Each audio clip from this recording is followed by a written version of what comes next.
हरिओम प्रिय दर्शकों, यदि आपकी कर्क राशि या कर्क लग्न है तो इस वीडियो को पूरे ध्यान से देखिएगा, समझिएगा। जैसे कि आपने पढ़ा, अचानक बहुत कुछ बदल जाएगा 18 साल बाद। प्रिय दर्शकों, आपके जीवन में बहुत कुछ बदलने वाला है। क्या बदलेगा, कैसे बदलेगा, कब बदलेगा, हम सब समझेंगे। प्रिय दर्शकों, इससे पहले संभव है कि आपने वीडियो देखी होगी केतु नक्षत्र परिवर्तन की।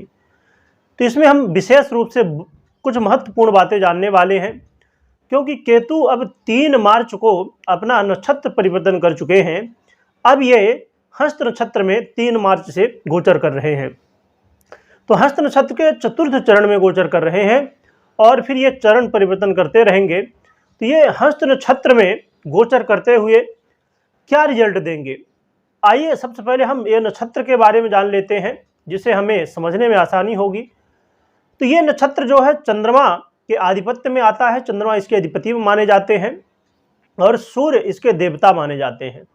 और ये जो नक्षत्र है ये कन्या राशि के अंतर्गत आता है और केतु महाराज भी इस समय कन्या राशि में ही गोचर कर रहे हैं।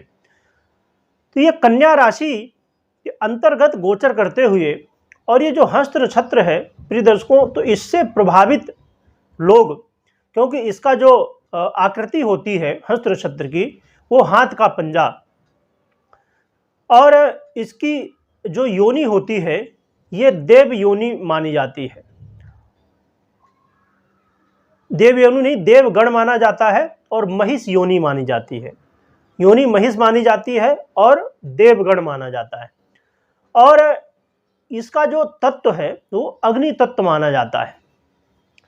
तो प्रिय दर्शकों, इस नक्षत्र के प्रभाव से लोग मेहनती होते हैं, कर्मठ होते हैं, कर्म करने वाले, मेहनत करने वाले, अपने दम पर सब कुछ करने वाले।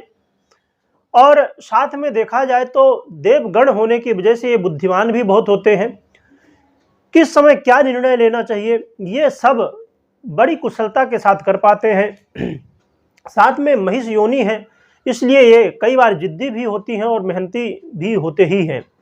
जिद्दी होने के साथ में ये अपने लक्ष्य को भी हासिल करने में हमेशा पूरी तरह से लग जाते हैं और अपने जो लक्ष्य है इन्होंने बनाया है उसे प्राप्त कर लेते हैं।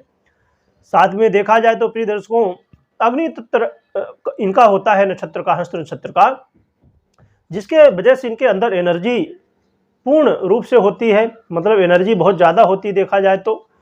और ऐसे लोग बहुत जल्दी से कोई भी काम करना हो, इनको आपने कहा ये तुरंत काम कर लेते हैं। तो ऐसा प्रभाव ये हस्त नक्षत्र देता है प्रिय दर्शकों। और अपने जीवन में ये वो सब कुछ हासिल कर पाते हैं जो एक व्यक्ति सपने सोचता है। तो ये ऐसा प्रभाव देने वाला नक्षत्र है जिसमें केतु महाराज गोचर करेंगे। केतु महाराज कौन है? जो कि अचानक सब कुछ करवाते हैं। तो ये जो मैं रिजल्ट बताने वाला हूं, तो क्योंकि 3 मार्च से लेके ये 10 नवंबर तक लगभग 8 महीने का जो समय है, तो यहाँ हस्त नक्षत्र में गोचर करेंगे। तो ये जो मैं बताने वाला हूं, जो पॉजिटिव आपको रिजल्ट मिलेंगे या निगेटिव मिलेंगे, ये सब 8 महीने के बीच में कभी भी मिल सकते हैं। इसलिए आपको जल्दबाजी में नहीं रहना है कि अभी रिजल्ट मिला कि नहीं मिला, क्यों नहीं मिला, ये सब चीज़ें ना सोच के थोड़ा धैर्य रखना होगा। क्योंकि अब हो सकता है स्टार्टिंग में आते ही आपको रिजल्ट दे दे, कुछ भी कहा हो सकता है। आइए क्या रिजल्ट, पॉजिटिव रिजल्ट देंगे ये समझते हैं। तो देखा जाए तो प्रिय दर्शकों, आपके ये षष्ठम भाव में प्रिय दर्शकों गोचर कर रहे हैं। तो आपके जीवन में कहीं ना कहीं भाग्य का ये साथ दिलवाएंगे। भाग्य का साथ दिलवाते हुए आपको जो आपके काम है वो कुछ काम ऐसे होंगे जो बनेंगे। साथ में देखा जाए तो दाम्पत्य जीवन में भी स्थितियां पहले से थोड़ा बेहतर, पूरी तरह तो नहीं परंतु पहले से थोड़ी बेहतर होने वाली है। और प्रिय दर्शकों, आपके आय में भी कहीं ना कहीं वृद्धि होगी। और साथ में देखा जाए तो प्रिय दर्शकों, आपकी जो इच्छाएं हैं वो भी पूरी होने वाली हैं। परंतु अब ये जो कर्क राशि है या कर्क लग्न है, तो इनके लिए जो नक्षत्र परिवर्तन है बहुत ज़्यादा श्रेष्ठ नहीं है।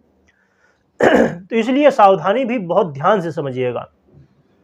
सावधानी क्या रखनी है?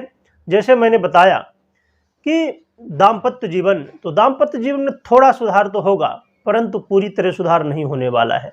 तो दाम्पत्य जीवन बेहतर रहे, इसके लिए आपको प्रयास करने होंगे। इसके लिए आपको सावधानी बरतनी होगी, खासकर अपने वाणी में, क्योंकि आप संभव है कि गुस्से में आके, जल्दबाजी में आके कुछ ऐसे शब्द कह दें, ऐसी कुछ बातें कर दें, ऐसे कुछ कर्म कर दें जिसकी वजह से दाम्पत्य जीवन में वाद विवाद की स्थिति बन जाए, लड़ाई झगड़े हो सकते हैं। साथ में प्रिय दर्शकों, मेहनत करने से पीछे नहीं हटना है, क्योंकि ये आपके तृतीय भाव में गोचर कर रहे हैं केतु महाराज। तो यहाँ कहीं ना कहीं आलस्य आपको देखने को मिल सकता है। आप अपने जो कर्म हैं उनको करने से पीछे हट सकते हैं। इसलिए आपको जरूरी होगा कि आप मेहनत से जीना चुराएं, मेहनत खूब करिए, आलस्य बिल्कुल नहीं करना। जो योजना बनाया है आपने उसके हिसाब से करिए काम, और जो भी काम करिए योजना बना के करिए, एक निश्चित स्थिति बना के करिए, क्योंकि इस समय संभव है कि भटकाव हो सकता है। और धन आगमन तो होने वाला है, परंतु धन व्यय भी होने वाला है। तो एक तरफ से पैसा आएगा और दूसरी तरफ से जा भी सकता है। इसलिए आपको धन को स्थिर रूप से कैसे आप कंट्रोल कर सकते हैं, कैसे मैनेज कर सकते हैं, इस बात का विशेष रूप से ध्यान रखना होगा।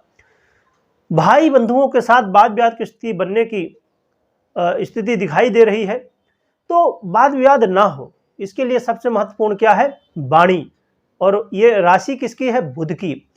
तो ये बुध की राशि है, इसलिए वाणी में संयम रखना बेहद जरूरी होगा। मानसिक तनाव ना बढ़ने पाए, इसके लिए जो भी काम करिए एक सिस्टम के साथ में करिए, जिससे मानसिक तनाव भी ना बढ़े।